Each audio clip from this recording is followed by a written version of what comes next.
দেখতেই পারতেছেন একটি ছাগলের বাচ্চা আনছিলাম। বাচ্চা আনার আজকে 4 দিন প্রায় বয়স।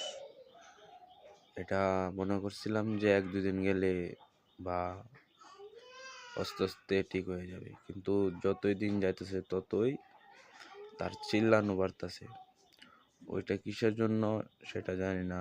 আপনারা যারা অভিজ্ঞতা আছেন ছাগল নিয়ে বা এসবের কাজ করেন যারা, তারা যদি অবশ্যই জানেন তাহলে আমাকে জানাবেন যে ও কি কি চাচ্ছে বা কি হয়েছে। ও অনেক চিল্লাডুলি করে, আবার দ্বারে কেউ আসলে আবার চিল্লানি কমায় দেয়, ঘরে বসাই যায় না যে ওর চিল্লানিটা ঠিক আছে। এমনভাবে চিল্লায় মনে হচ্ছে ও অনেক বড় সমস্যা আছে। 4 দিন প্রায় বয়স হয়ে গেছে, আজ পর্যন্তই এভাবেই চিল্লাচ্ছে। এখন কি করণীয় বা কি হতে পারে তা যদি কেউ জানেন তাহলে আমাকে অবশ্যই কমেন্টে জানাবেন। আর এটা হচ্ছে একটু ছোট টাইপের আর কি, বাচ্চা টাইপের বাচ্চা, তার জন্য বা আর ওইটা খাটল পাতা ছাড়া অন্য কিছু খাইতে চাইতেছে না। কিসের জন্য বেন আমি জানি না সঠিক।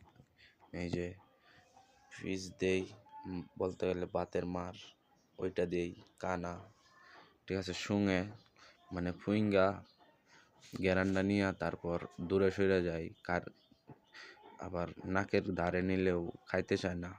এটা কিসের জন্য হইতে পারে আমাকে একটু কমেন্টে জানাবেন, আশা করি।